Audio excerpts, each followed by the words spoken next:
प्रिय भक्तों, हरे कृष्णा। आज हम सुनाने जा रहे हैं सूर्य भगवान की कृपा से क्या हो सकता है, क्या नहीं हो सकता है। इसका हम आपको सुनाने जा रहे हैं, ये हमारे यहाँ एक कल्याण आया हुआ है 2022 का, गीता प्रेस गोरखपुर से। भगवान की कृपा अनुभूति।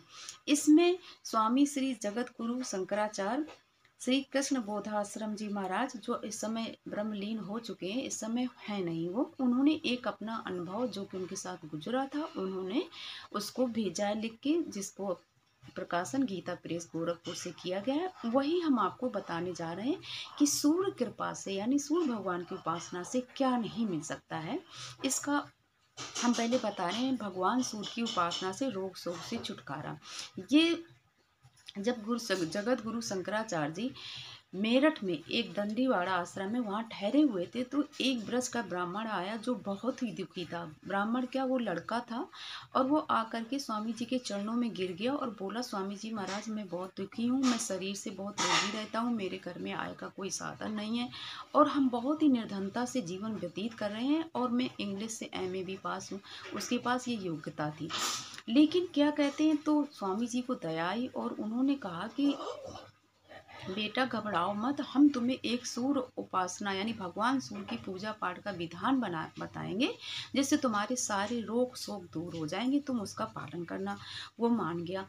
तो उसने जो स्वामी जी थे जगत गुरु शंकराचार्य जी ने, उन्होंने कहा कि तुम्हें कम से कम 15 दिन तक रोज शुद्ध जल से स्नान करके भगवान सूर्य को जल देना है, उनके जैसे सूर्य स्तोत्र का पाठ करना है, उनको चंदन चावल अर्पण करना है, और सूर्य के व्रत भी करना है, यानी सूर्य भगवान का व्रत, रविवार का व्रत करना है।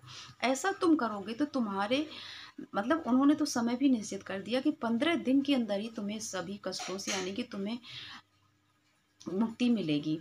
तो वो लड़का जो था वो बहुत ही खुश हुआ, प्रसन्न हुआ, और वो जैसे कि आश्रम में ठहरे हुए थे, वो स्वामी जी के पास ही रह करके, और उसने रोज प्रतिदिन जैसे कि स्नान करके, सुबह ही स्नान कर लेता था सूर्योदय के पहले, फिर उनको जब सूर्य उगते थे देवता को जल देता था, आदित्य हृदय स्तोत्र जैसे सूर्य भगवान का होता है वो पाठ करता था। अब रविवार को उसने व्रत भी किया और उन्हें चंदन चावल अर्पण किया था, और सबसे बड़ी होती हृदय की भावना से उसने भगवान सूर्य से अपने दुखों का, कष्टों का निवेदन किया।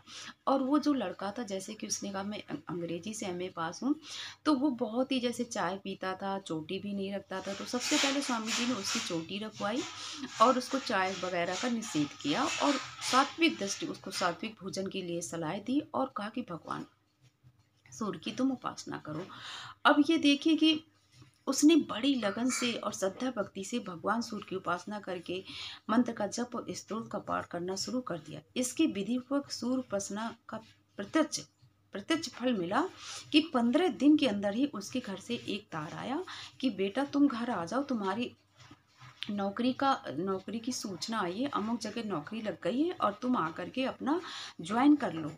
उसने ये जब आंखों से देखा, तो अपनी आंखों से, स्वामी जी के सामने की बात थी, तो वो बड़ा प्रसन्न हुआ और स्वामी के चरणों में गिर गया, और उसकी भगवान सूर्य में अटूट श्रद्धा हो गई। वह वहां गया और ऊंचे पद पर नियुक्त हो गया। वह आगे चलकर धन से माला माल हो गया। कहने का मतलब है कि उसकी गरीबी दूर हो गई, उसके शरीर के जो रोग शोक थे वो समाप्त हो गए भगवान सूर्य नारायण की कृपा से। ये सब भगवान श्री सूर्यदेव के भजन पूजन जम अनुष्ठान आदि करने से और भगवान श्री सूर्य के प्रसन्न होने से हुआ, जो स्वयं हमारी प्रत्यक्ष आंखों देखी सत्य घटना है। ये घटना स्वयं स्वामी जी ने गीता प्रेस गोरखपुर कल्याण के लिए प्रेषित की है, और ये सत्य घटना, ये सूर्य भगवान की कृपा का अनुभूति है। हमने सोचा हम आप लोगों को भी बताएं, ताकि आप लोग भी, जो हम लोग दुखी हैं, शरीर के रोग हैं, जैसे बीमारियां हैं, या धन से परेशानियां, तो हम सूर्य भगवान की उपासना करें, पूजा करें, और अपने दुख दारिद्र को दूर करें। नमस्कार।